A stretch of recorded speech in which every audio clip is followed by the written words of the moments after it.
All right, good evening, everybody. My name is Bernie O'Rourke, and we are here to create charcuterie boards. So as we get started here tonight, I'm just going to start to share my screen. Wrong screen. I'm going to share just a bit of some details that we are going to run through real quick. Or maybe it isn't. Nope, we got the right one. Here we go. Thank you.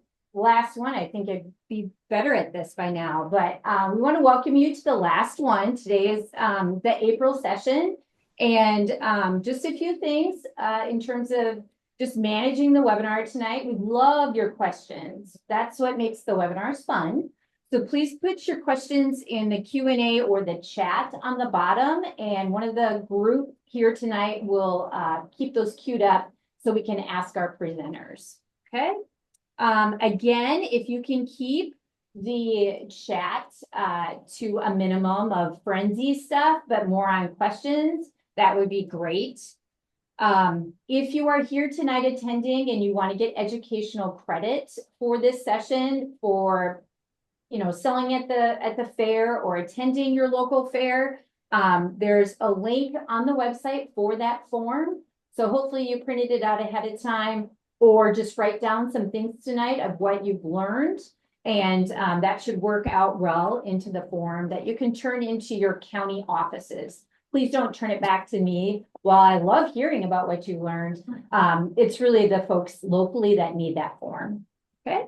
And if you want to continue to follow what we do and offer, all of the webinars that I've done for years, including tonight's, will be available on the YouTube channel. So that's this one right here. And the email I'll follow up on will have the link in the email that you can go directly to those.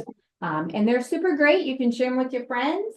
And if you missed tonight or other people wanted to join, you can share the link with them.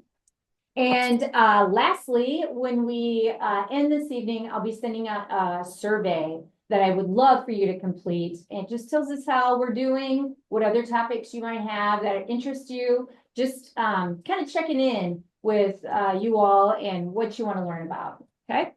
So I am extremely excited to have three of our folks here tonight. And the first one is going to be Heather Hunt. And Heather has been here in the MSABD a few times for a few different webinars. And we got great news that our Distance Learning Cooking with Meat last year's webinar series was just selected for an award. So Heather was part of that. And so she's here again tonight to talk us about charcuterie. So kind of the flow of the evening is we're just going to give you a few little insights, but the rest of the time is making our charcuterie board with cheeses and meats and fruit and all the things that we kind of have presented here once we move the camera around.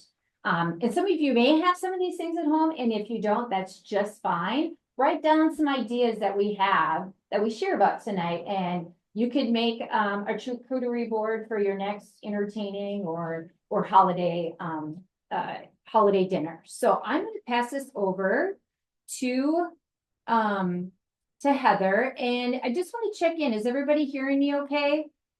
Can you, thanks guys who are on the video. Perfect. And if you want to jump off your video, we'd love to see you. It makes things more fun for us. So we're not talking to a blank screen. So we'd love to see you. All right. So Heather's going to talk to us a little bit about what charcuterie means and kind of the whole, gotta stop sharing. Gosh, it's after 5. Okay, we just need to pop this one up here. There we go. I'm gonna kick this one down. All right, Heather, it's all you. Thank you, Bernie. All right, I'll make this big for everybody. And yeah, perfect. Can they see the screen? Yep, we're good. Okay. All right. Hi, everybody. Thank you, Bernie, for the quick introduction. I am Heather Hunt. I'm an outreach specialist here at the University of Wisconsin-Madison Meat Science and Animal Biologics Discovery Program, or MSABD for short. Maybe some of you have been into the building before for meat judging or another tour with your 4-H club, We do a lot of events for youth here, for meat processors, and that's what my job is to bring what we do within these buildings to you and to processors and the public. If you do meats judging, today we'll introduce you to another segment of meat science beyond fresh meat judging. And like Bernie said, we did a webinar before on fresh meats. We're bringing you into processed meats now, and pretty much the furthest processed meat, if you will, charcuterie. So what even is charcuterie? Well, there we go. So charcuterie is defined as French cuisine devoted to prepared meat products. And the Italian word for that is salumi. So I like to bring that up. It's kind of a fun word. These are also known as dry cured and fermented meat products. And those are kind of complicated words that I'll dig into a little bit more.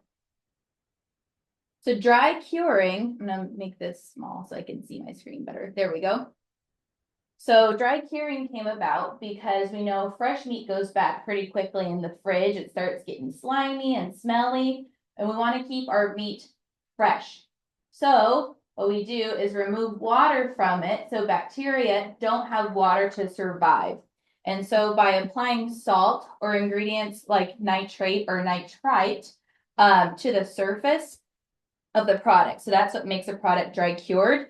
And water leaves the product to try to equilibrate or make even what is on the outside and the inside.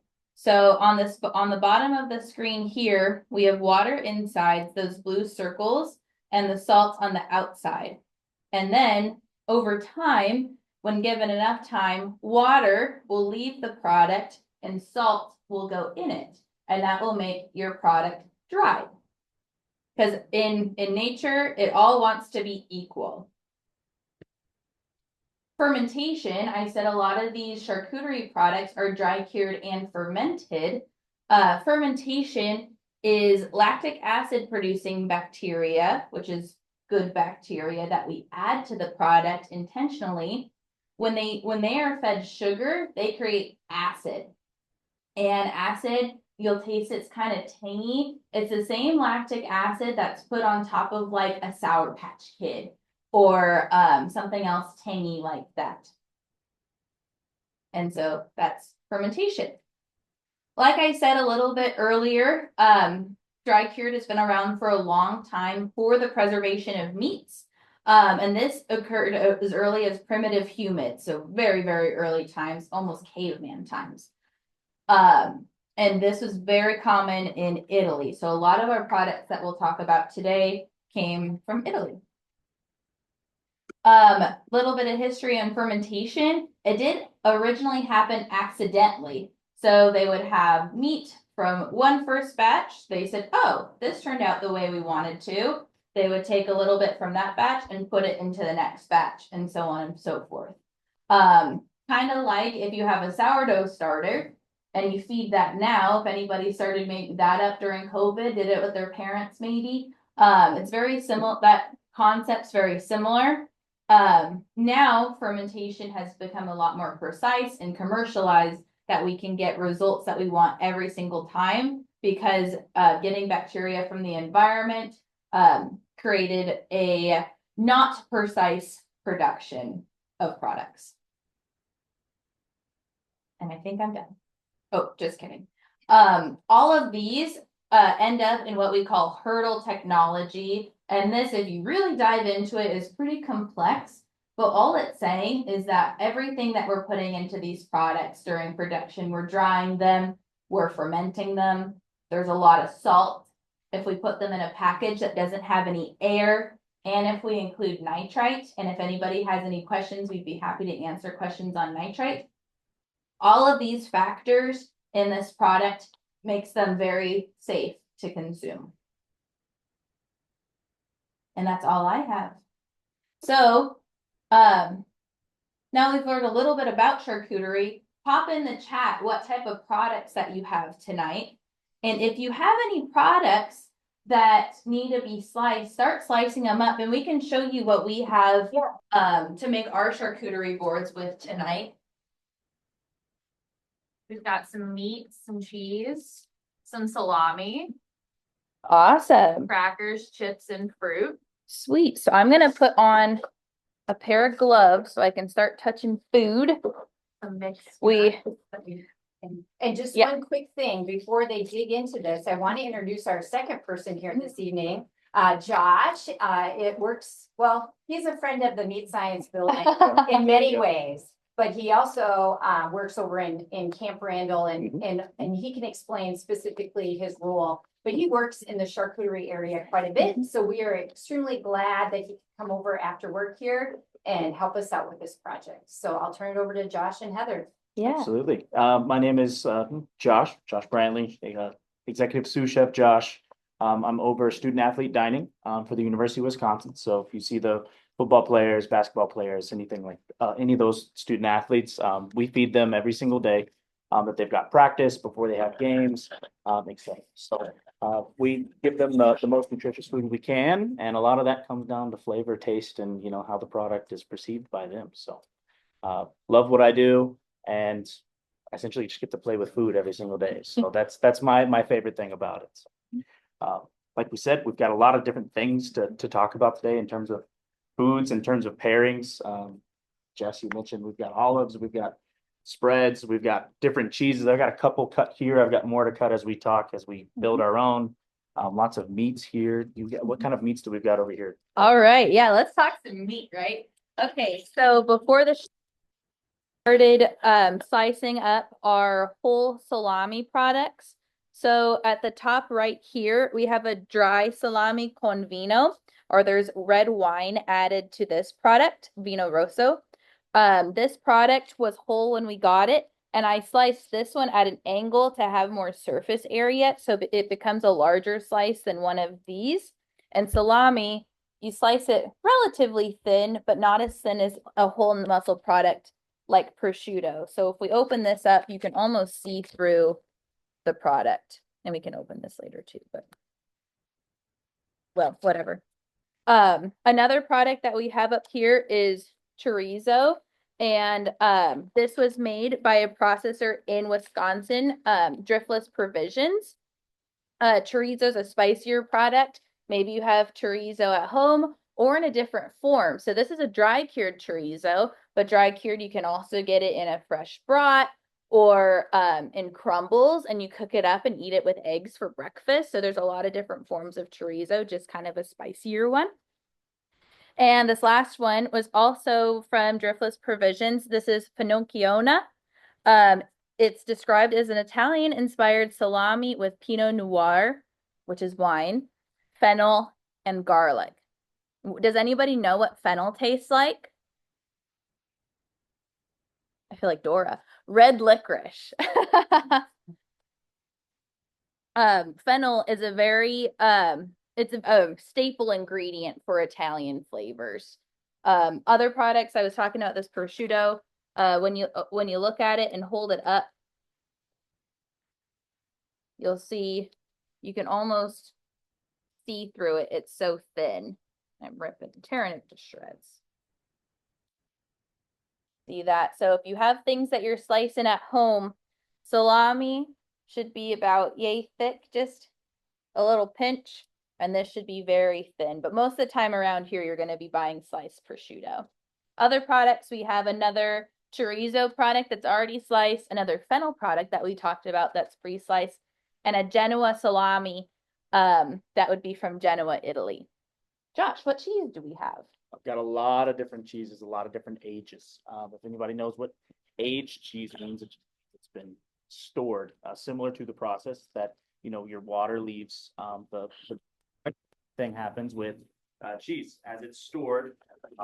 Young cheese, something similar to like cottage cheese, it is a cheese, right? You mash some of that stuff up, the curds come together, and then eventually some of that water respirates out, extracts out, and the salt penetrates. How cheese is made is a whole big process. We can go into that, but we're really focused on the meats for this one, I think. So we'll leave that one out there. Just essentially, cheese is made through starter culture and milk. Take the milk and the starter culture, heat it up, they react, creates curds. You extract the curds from the whey and the water, and then eventually the cheese gets compressed then turns into a big block. So that's just the baseline of what cheese is. But there's a lot of different varieties, as we'll see here. I've got some cheddars. So this one is Delicious. so Heather's favorite cheese here. My favorite personally is the blue cheese, but I like stinky cheese, so that's me. But we've got this cheese of this brand here, if you can get a close up of that. There you go. And this is a cheddar. Doesn't look like the yellow cheddar that you might see. I cut it pretty small here.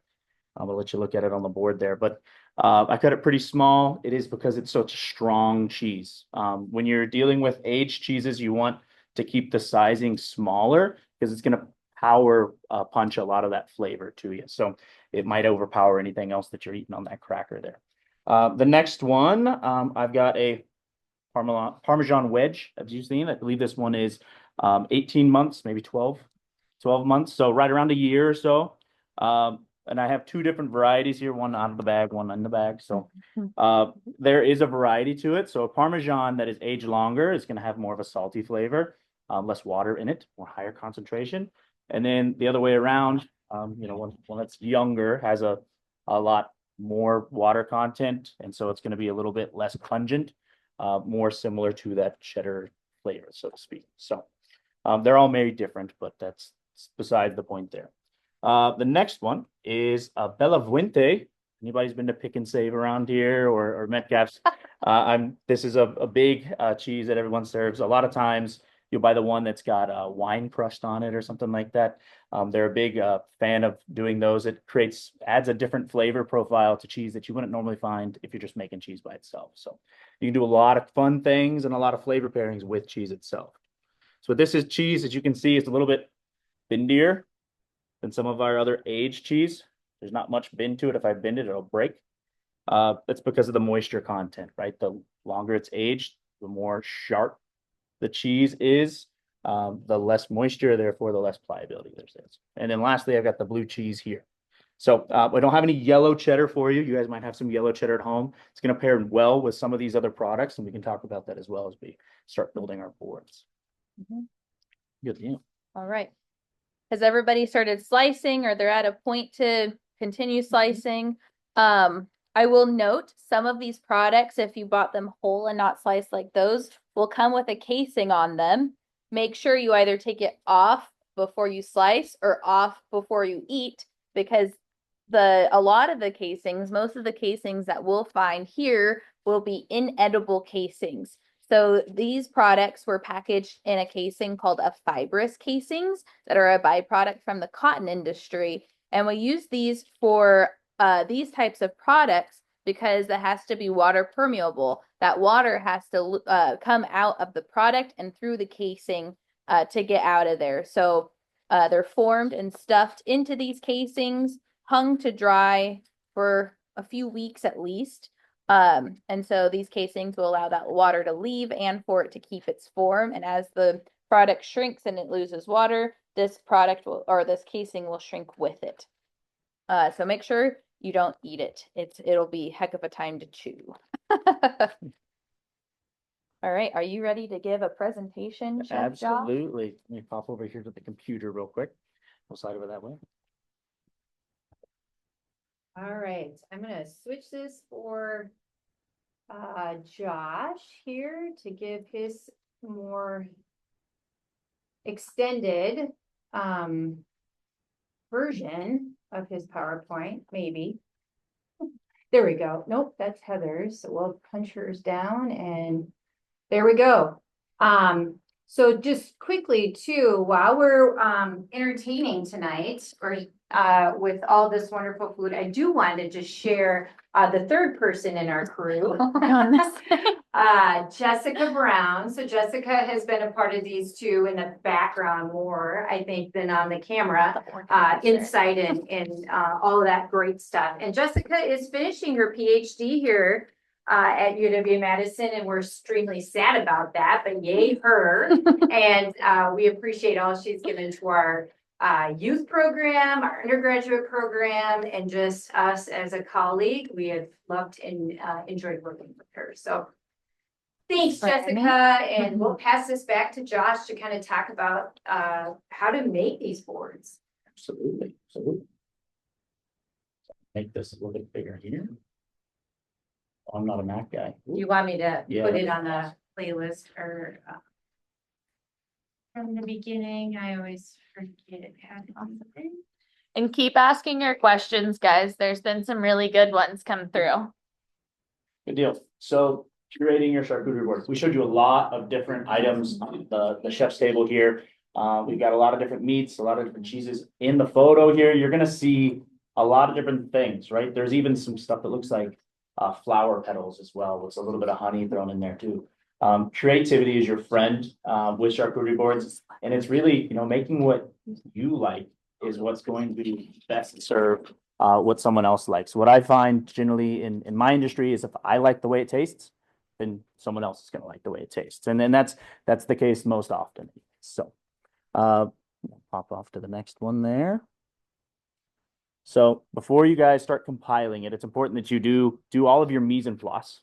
You're going to want to make sure that you've got everything cut, everything ready, because when you're playing and you're essentially building your charcuterie board, you want to make sure that you have the time to put the thought into it. And if you're cutting, you might not be thinking as creatively as you can. You know, you want to have your hands free and let your mind do all the work. So, and that's how you do it. You got to express yourself, just like Barbie Girl. It's, you know, maybe an old adage here at this point, but it's Barbie's, I think, off the kilter now. I think Minecraft's the big one now. So you can be like Steve, I guess, is maybe where you go with this one at that point. But Barbie Girl, you know, you can do anything with a Barbie Girl, and you know, and she can be anything she wants to be. So that's the same thing with charcuterie boards. You can do a sweet charcuterie board. You can do a pancake charcuterie board. Well, pancake board, not a charcuterie board. Maybe correct myself there. But a lot of different things you can do to pair things together with your charcuterie meats. And then lastly, you got to taste everything.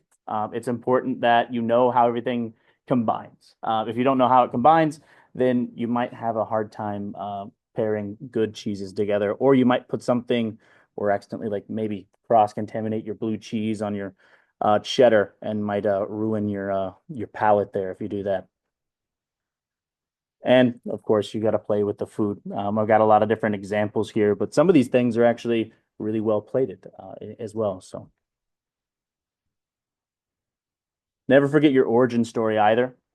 We all made charcuterie boards when we were wee lasses, sitting in a kindergarten cafeteria room, that sort of thing. Lunchables are a form of charcuterie board, right? You know, if you got a container, i.e. the board, you've got a charcuterie meat, you got a ham, right? And then you've also got cheese and you've got crackers. So you're already making it there. Now they've got a more of a higher brow one with the Lunchleys from Feastables. It's important when you are building your charcuterie boards to understand the flavors. Like I said, taste everything. You're going to be looking at three main components to taste, or to flavor, apologies. Taste, aroma, and mouthfeel. Starting with aroma, you actually taste with your nose before you actually even taste with your taste buds, like with your tongue, essentially. You know, aroma makes up to at least 70% of all flavor that you're going to taste here. So that's actually the biggest component. So if you're looking at the pie chart, it'd actually be just about all of it versus, you know, the 1/3 portion that's depicted here. Another piece is the mouthfeel. So the texture that you're feeling, it can be, some of these cheeses have some salt crystals in them that we have here. So it's got a little bit of a crunch to it, a little bit of flavor there. Some of the, I mean, obviously crackers have a little bit more of a crispy or a crunchy texture versus an apple has more of a soft, sweet flavor kind of situation there. And then the taste. So taste is all about the salt content, the acid content. There's a lot of different ways that, you know, we perceive taste, and that's all in the taste bud. And that's how we absorb that food is also how we are developing that whole rounded flavor profile. If you can picture Ratatouille, where Remy and his cousin are tasting the food, they have the swirls of colors and then they change colors as they combine. That's the best way to depict, you know, flavor as it be and have flavor pairing as well. It just creates a whole new flavor profile. For instance, we all know pizza. We all love pizza. It's actually the best flavor combination of all time. You've got carbs, which is bread, so you've got a nice crispy, crunchy feel. You've got greasy, so you've got fatty. You've got tangy because of the pepperoni. You've got so many different things that are adding into the flavor here. I mean, there's spiciness potentially, there's an earthy sweet. A lot of different things go into this, and it's got the most variety of flavor combinations out of almost any dish that has ever been made. Jumping back to the charcuterie here specifically, you can be very creative or very baseline with how you want to present things. You can present things similar to the blocks here, the multicolored blocks, where it's all very nice and neat and orderly. Or you can do something a little bit more avant-garde. Below that, you've got the river, essentially, of salami here going through the brie, separating the board and creating some contrast between a whole cut pieces and then a half piece that's to the side. You can be super elegant and show off your knife skills to your friends. I'll cut one here in a little bit on the swan or the dove, whichever one you have it. I'll show you how to do that a little bit while we're making our own boards. And there's also sauces. So you can actually take some of the spreads that we've got, and if I can find a spoon over here, I'll throw one down and show you a different type of smears and sauce drippings that you can do. These are all pretty highbrow, but there's some simple ones too that just about anybody can do. So thanks, guys. I think without further ado, we might pop in and make our own charcuterie boards. Josh, before we go back, there's been a couple questions on the best way to cut apples. And I know you're gonna give the little demonstration, but beyond that, do you have any suggestions if they maybe don't wanna show off knife skills? Cutting apples for a charcuterie board, the easiest way to do it is just to cut it into fours. Cut around the core. I'll show you one here in a little bit, just so we have a demonstration on that one too. But it's easiest to cut around the core or use an apple cutter, which will cut it into nice wedges. And then those wedges will make really nice little pieces to dip in like honey, compare with a cheese or something like that. So a lot of different ways to cut it. And I'll show you like one or two, but it's important to remove the core. If you don't remove the core, the stem or the seeds, it'll throw your flavor off. Yep. I don't know, it was in the middle, but there was a question about that they have uncured salami, Heather, and what's like the difference? I'm trying to find the question, but what might be the difference between the two? And just if you could explain uncured and cured. Yeah, so look at your ingredient statement. So every product that you'll ever buy has an ingredient statement on it. So this one could also be labeled uncured. It says no nitrates or nitrites added, which could go with the uncured label. However, on the ingredient statement, it says Swiss chard powder. Yours might say celery powder. Yours might say celery seeds, something like that. Those vegetables, green leaf vegetables, naturally have nitrite occurring in them. And those ingredients will be added to the same amount of naturally occurring nitrite as you would put in a man-made nitrite. So although it says it's uncured, it still would have nitrite in it. And that term cured, which I should have started with, means that it has nitrite included. So adding nitrite to that product is going to make it cured. And I'll talk to you about what nitrite does a little bit while Chef Josh slices some cheese. So nitrite is a very magical ingredient. What nitrite does is it adds the pretty pink cured color pigment. So it's going to be that bright pink or red kind of color of like a ham or of a salami in this case, or a prosciutto. It helps preserve that color.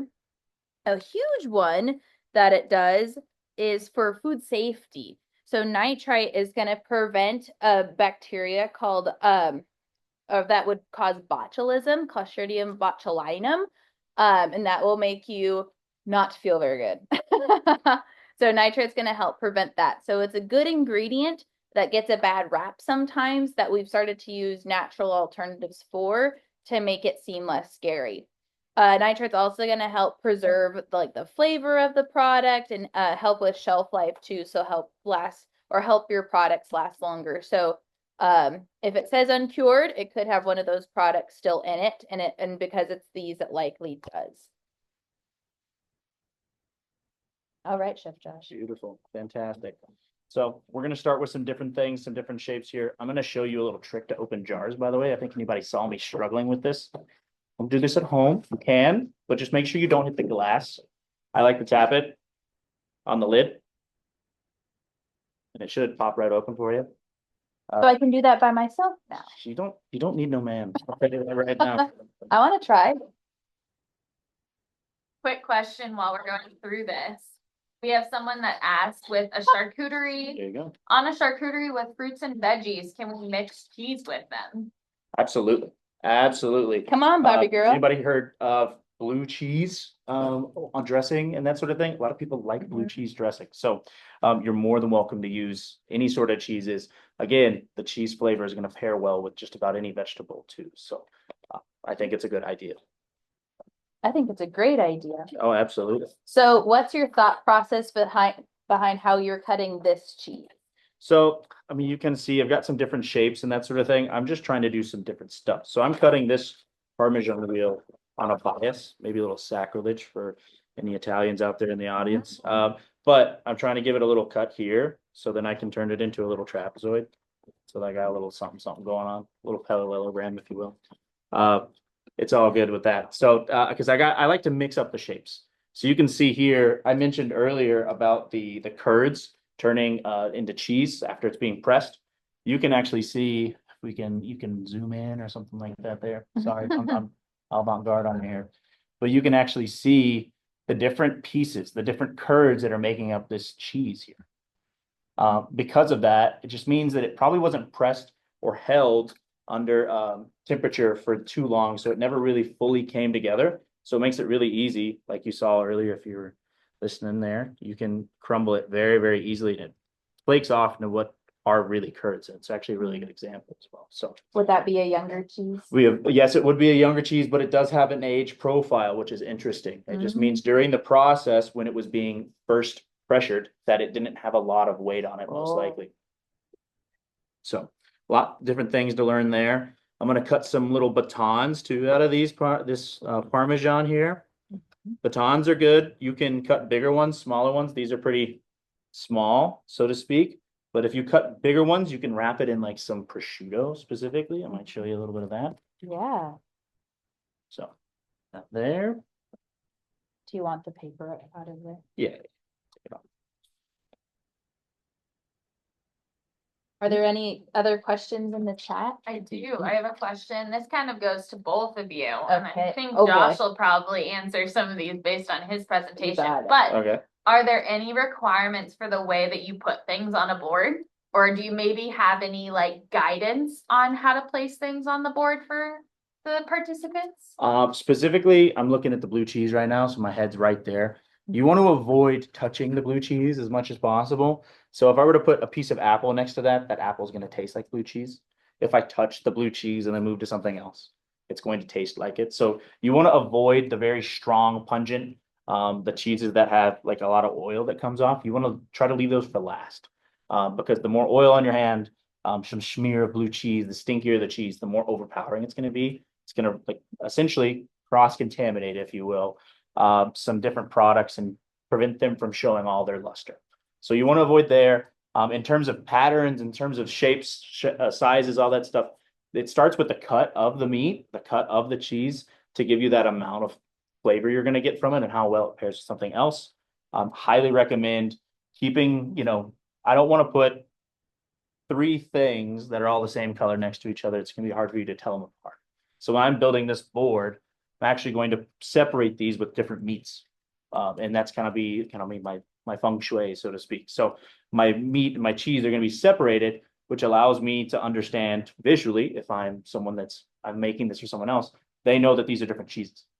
Or they can have an expectation this flavor is going to taste different if I try to pair it with something else. So it's important, like I said, to keep them separated a little bit. You want to mix them together, put stuff near each other that would go well together. That way it's easier. If I put a cracker next to the blue cheese, I just scoop it up and then I'll probably eat it, right? If I had dip or I had a spread that's sweet next to something that's like, prosciutto wrapped Parmesan baton, you might want to keep that next to each other because the sweetness is going to do well to pair with it. So what kind of crackers do we have? Over here, we have some original Ritz crackers.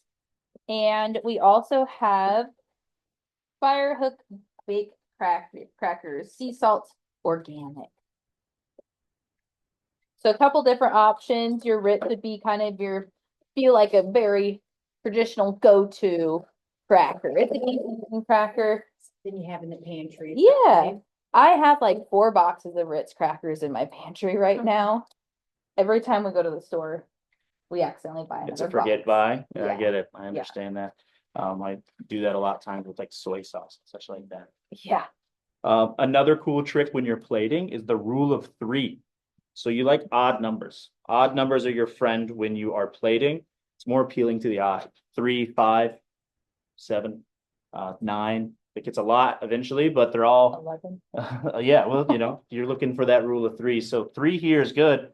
If I put 4 together, now it's completing that pattern. Your brain wants it to always be complete. And so it's looking for that even number. Every time you multiply an odd number by an odd number, it creates an even. So your brain's trying to do the same thing. So it's more interesting if it's odd than if it's even. You notice here, if you probably counted all these, cubed cheese, it's probably an odd number. I'll put money on it. It's a given at this point.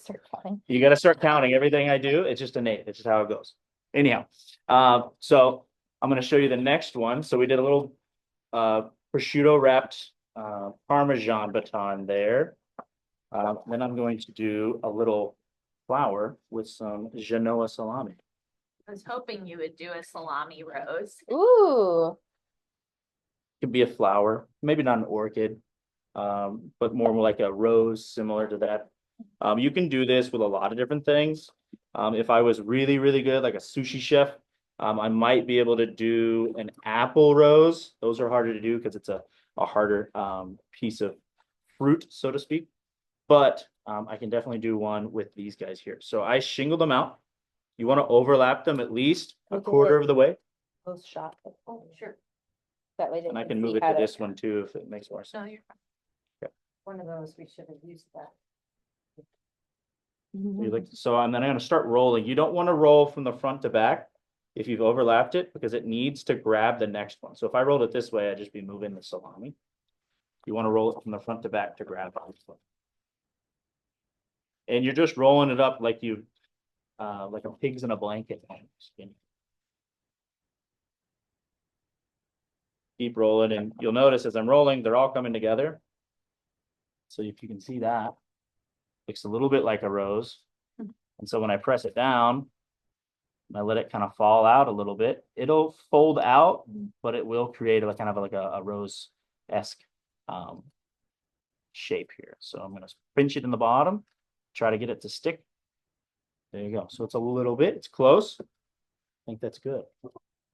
Pretty. We talked about an apple, cutting apples, right? I'm going to move this and make it easier to look here. So I talked about cutting around the core.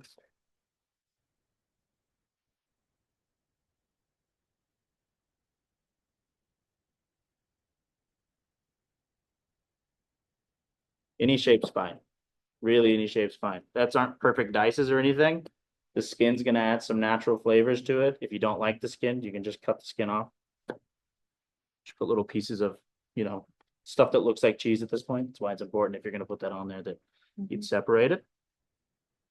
Let's move those that way. There's another way to cut things as well. It does look like cheese. Right? It's got the same color as the both of them here. Yeah, and there's a couple different flavors or a couple different types of apples, so they're going to have a couple different flavors too, right, Chef? So I got a Granny Smith.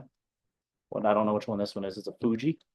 Honey Gaia, Crisp. Honey Crisp. Oh, I The like other third red apple you'll find at most grocery stores. Yeah. Uh, Cosmic Crisp is a new one. If you find that. Those are apple, good. They're amazing. Those are really good. Yep. so let me show you a little swan as we're going here, and then honestly, we could probably start throwing some of these Sure. meats together here in a second. Yeah. So I'm gonna cut half the apple off. Boom, half of it's off. So I left the core off. And I cut around it, so I've got another good half of an apple here to work with. What I'm gonna do is I'm gonna create essentially the body of the swan, the body of the swan. So I'm gonna cut down the middle, but I don't want to cut all the way through. Don't want to cut all the way through. It's important that if you do this, use a sharp knife. Very sharp knife. You don't have to be using the type of knives that we're using today. Any type of knife will be fine. You can see, you're probably seeing some slice right there in the middle. Then the dangerous cut, make sure if you have one at home, wear a cut glove. Cut gloves are always your friend. I do have one actually here, but I am a little bit more experienced in cutting. So Well, someone does have a Cosmic Crisp apple. there you go. A good apple. Someone asked, is there a way to make something out of ham? Oh, That's absolutely. an Yeah. interesting one. Depends on which hams you've got. Yeah, what is it? Deli ham? Is it like an Easter ham? If it's deli ham, you could make a rose if you Yeah. wanted to. I mean, that's already a thing there. Or wrap it or with some cheese, like the prosciutto?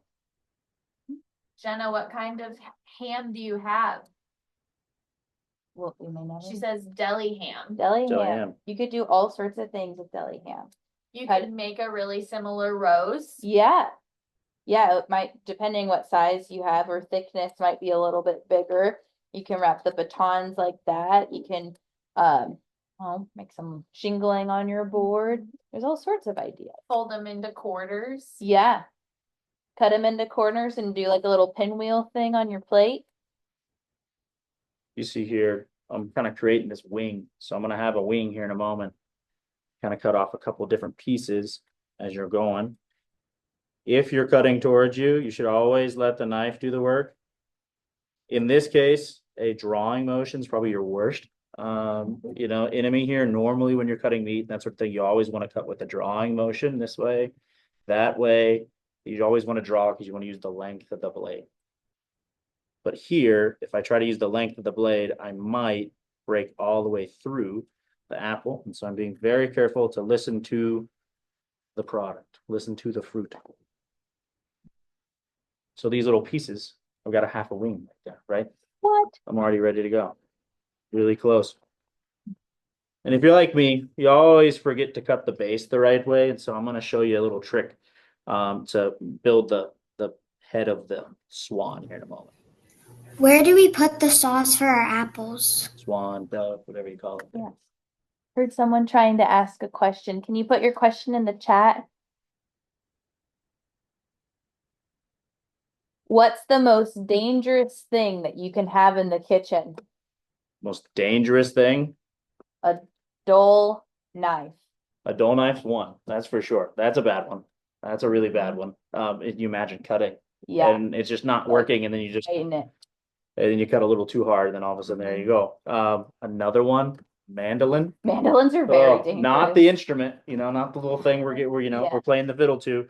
It's the that little blade, that little plane that has a blade on it. Yeah. Very dangerous. You can imagine you're cutting, and then it starts to get smaller, and then all of a sudden your finger gets cut. So be very careful with those. Every time we use a cheese grater, we get cut. Me at least. We have another question in the chat related to fruit. Okay. So how far ahead of time can you make the board with fruit, etc.?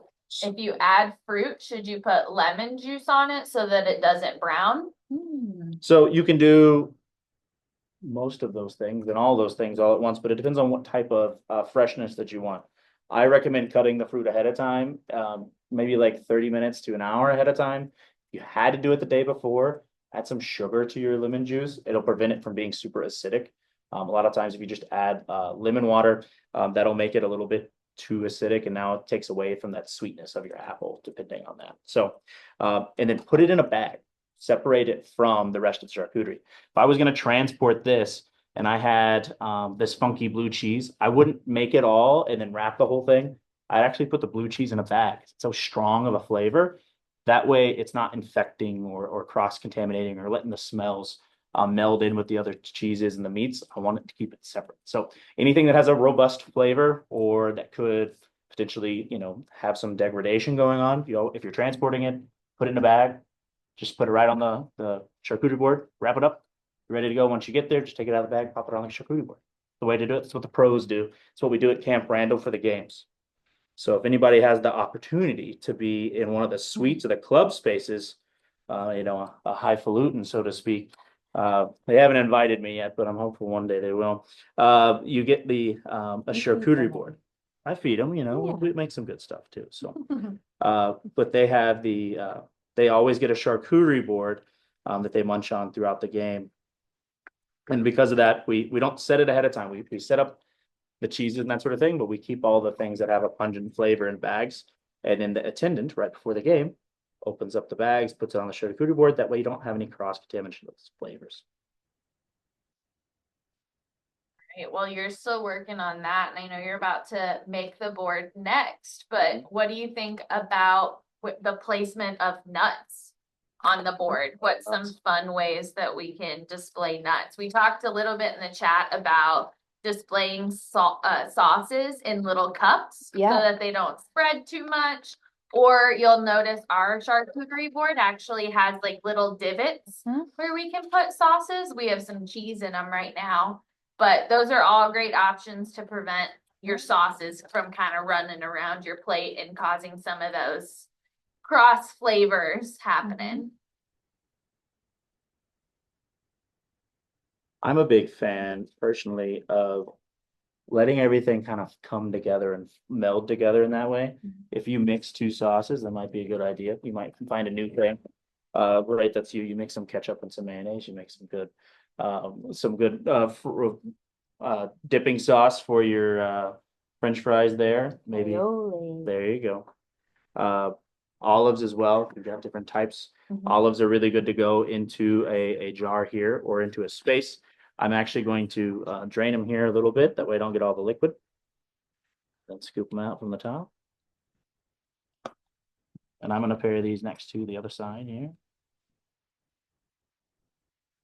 And we do have a raised hand. Bernie, do we have the ability to have sound if someone wants to ask a question? We can certainly try. Okay, We'll give it our best shot. I like that. Let's hear it. let's see. Savannah, I'll ask you to unmute if you want to ask your question. Were you talking about nut placement in the chat? Oh, Yeah. I didn't answer the second part of that question. My bad on this one. But yes, if you were going to put nuts on the board here, where would I put them? You can put them wherever you would like. A lot of nuts don't have a lot of, flavor. They're not very pungent on the outside, so you can easily just put them wherever you would like. I like to put them in bunches. As you can see, I'm putting things in a lot of bunches. It makes it easier for people to grab because they know where the things are at. If they found something they like, they're going to go back to it. With the nuts, I've seen people kind of make separations here.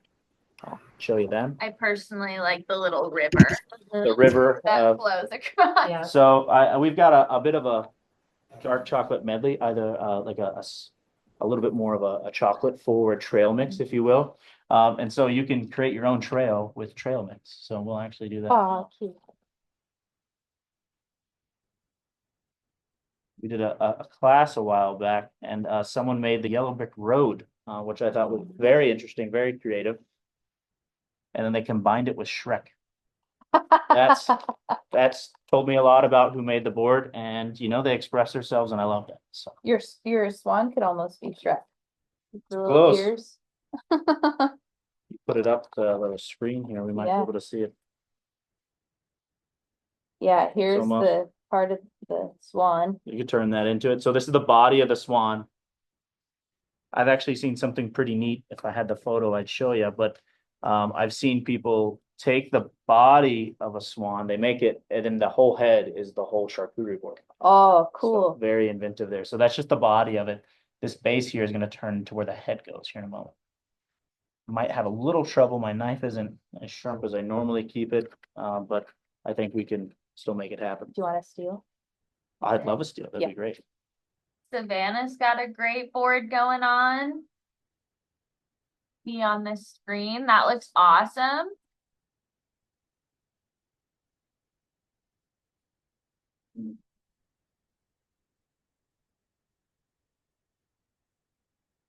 Another cut that you can do, or another shape that you can do, is you can fold your salami in quarters.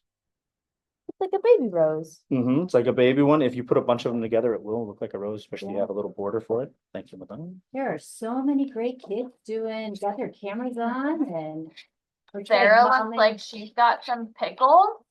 So Josh is using what's called a steel. This is so he can sharpen his knife. I want to see what's going on. Wow, Lily, looks like that brew there's like 4 or 5 folks around that one. Oh, Neat. Ariana, is that a salami rose? Yeah. Nice. That looks awesome. There's a question. What's Shrek? The movie? Oh, yeah, Yes. yeah, just like the movie. Well, which movie is the Oh, there's question so there? many of them Yeah. now. What sauces do you like to add? Sauces, I've seen people put mustards on here. It's a sauce, right? Honey mustards, French style mustards. I don't think Oliver likes mustard. Not a big mustard guy, not a big mustard. I understand that it's a little bit more of a pungent flavor there. Unfortunately, I've not cut it thick enough. I can't make the head, unfortunately, so I'm gonna ixnay that one, but I had a can good play on it here. Yeah, we had a good shot. We had a good try. We're gonna slide it this way though. I like some pepper jam, like Pepper some jam. spicy pepper yeah. jam. I think that goes really, really well on a charcuterie board. Do you have a favorite, Heather? What kind of sauce? I do really like that fig spread on there, or I like a honey mustard too. Or a nice Dijon Oh, Dijon, the Grey Poupon, The- if you will. on it. There you go. I'm done with mine. Let's see it. Let's see it. My camera won't work. Oh, Aw. so can you take a picture for us and can you send it to me? Would that work? How do you And send it? who is it? I think that was You Savannah. wanna take a couple of them How do you send it? in the front? Oh, that'd be perfect. I email you tomorrow. How's that? Who am I speaking to that has did theirs? Me, Hadley. Hadley. Okay, Hadley, I'll email you tomorrow and you send me a picture back, okay?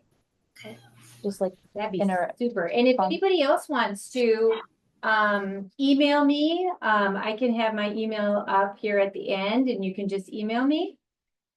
We would love to see your pictures.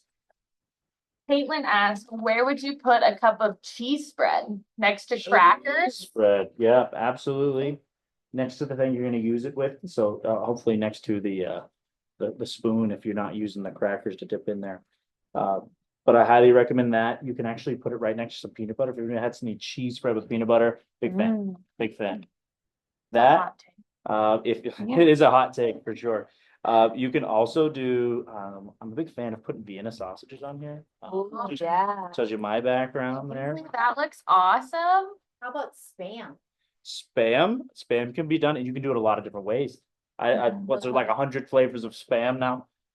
You can do a lot of different things with spam for sure. Eleanor, yours looks awesome Yeah. too. There's some way, Savannah doesn't like spam. Where should we put the chorizo? The chorizo, let's put that one next to the prosciutto and the cheddar here. It's gonna go well together for sure. And one thing we didn't really talk about much, but even our trail mix has some chocolate in it too. I see some of you might have some chocolate covered nuts or chocolate covered fruits on your boards, and that's a really cool way to incorporate some of those different flavors too with the chocolate. And always with, these types of boards, if you know you're going to somewhere that might have like a food allergy to some of these, just make sure you check in with maybe the participants and who's hosting, so you can kind of stay away from those ingredients and products. And that's why, you know, that brings up the question on the where to place the nuts is if there's a nut allergy, maybe leave it off, put it in a little separate container, like a little boat or something. And make sure you're changing your gloves and you're washing your hands when you are preparing and handling those.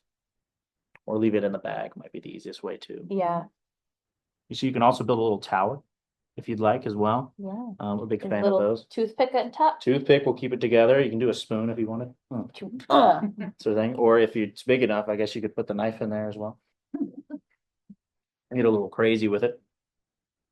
And like I said, if you've got the little spaces here, like we've talked about earlier, you can put it in like a spread in there, or you can actually do a little dollop. Thank you for the toothpick. And you want to run Savannah suggested a toothpick too. Nice. now it's hold it together. Really good for transportation as well.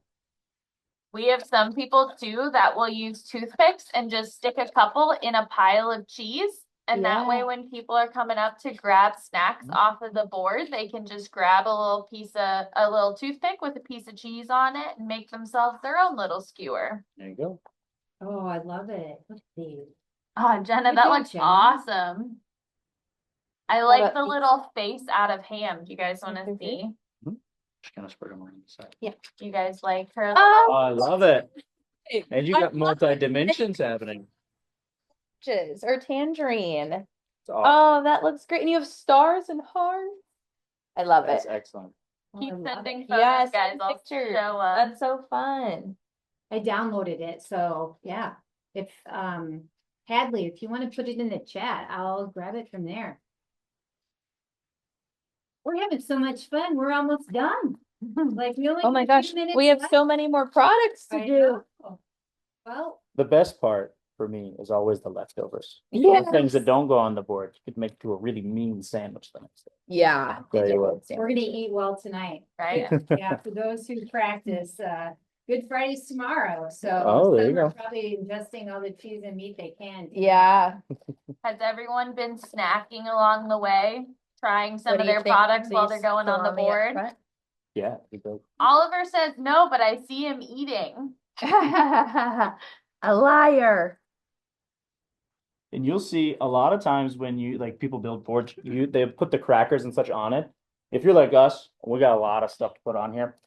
We might not have enough room to put a lot. So sometimes what people will do is just put a little selection of crackers and that sort of thing to build that that contrast of shapes and colors and such. But on the side, then you would just take the rest of them, put it in like a little basket or something. The rest of them. Always want to take it out of the container. That adds to the allure, the fanciness, you know. You like buy a cake, you take it out of the cake. Ariana, leave yours on. I'll flip my computer around. She's got Nice, circle. Yeah, nice circle. really good. These are looking great. Oh, I love it. Oh, Emerson's showing one. These are It's so awesome. cool. Love them. Very Thanks creative. for playing along, guys. Yeah, and it's We need some cool. Pinocchio in the middle. Oh yeah, right in the Made middle. some small ones, which are super great for, right? A couple of people or some friends that you're gonna have over to watch movies. Or like a bigger one, like we're putting together for like a big party or an Absolutely. entertaining, where many people are over. Or you can be even like those like really fancy restaurants where they like build the charcuterie board on the table. Like some Yeah. table nachos. That sort of thing. You build a table charcuterie board depending on how big it is. Just make sure you put down some butcher board or something that has a little placemat.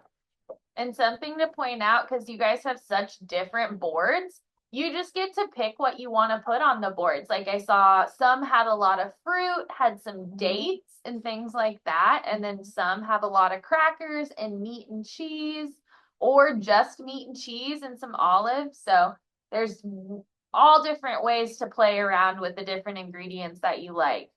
And you can Eleanor, that looks Yeah. awesome. one-handed. One-handed. Very We can do Very it pretty together. rows. Yeah. Mobile. Here we go. Look at that. This is ours. It's pretty plain Jane, but she'll feed 10. Yeah. Easy. Well, Easy. unless we're there. Oh, touche. Yeah. You Maybe eat 2. 1.5 of me. All right. Yeah. I'll be the half. A little bit. We're done. We're just, there you go. Can you Perfect. see it? Hopefully you guys can see that good. Yeah. This is a single serving for my football player. Yeah. They like their meat, that's for sure. Lots of protein. Well, we'll take a Nice. picture of it before we Yeah. devour it, right, guys? Absolutely. This is And, supper tonight. Yeah, we'll put that up on the website so you can see kind of what we did. And if everybody's comfortable, we'll just put up the pictures we get. That would be great. And then we Yeah, can please send them to Bernie. yeah, and please send them to me. I put my email in the Group chat, has a really big one. and we'd love to see them. Awesome. This is so fun. I love it. I So love if it. everybody can, email me. My email is in the chat. And send it to me. I'd love to show everybody and we put it on the website as well. So I think we gotta wrap her up. I don't know, how is the chat going, Jess? Are we getting lots more questions? Not too many questions, just a lot of people sharing what they've got. Maybe some of their siblings ate more on their board than they got to put on there. My board is empty. I see. That's awesome. Here's I- another really good Ooh, picture. You made some Nice. rolls. That looks Nice. awesome. I like this one with all the olives. Those are good. Yeah. Oh, yeah. Yeah, like there an was a olive few little sometimes. sibling rivalries I saw in some of your videos. That's but, awesome. You know, I have 3 boys. There's always sibling rivalry. Competition's key in food. It's like Iron Chef. There you go. I shared my email again, everyone, in the chat. So if you want to grab that and send them, that'd be wonderful. There's some more coming in. And if anybody has any last minute questions, feel free to send them in the chat, Yeah. or you can unmute, or we can unmute you and you can ask them. And I know we are planning to leave at 7:30, end at 7:30, but if some of you do need to head out, we understand. But yeah, we'll stay on here to finish up pictures of everything that's everybody did. And then if anybody has any more questions, we'd love to Oh, yeah. try and do that. Finish up with some questions. So a lot of different ways for you guys to like combine some of these flavors while you're eating them. Right? I think I saw a couple people actually wrap some of their Parmesan like I did in my prosciutto. You don't have to stop there. I've got 2 flavors going on. I can dip it in this fig jam.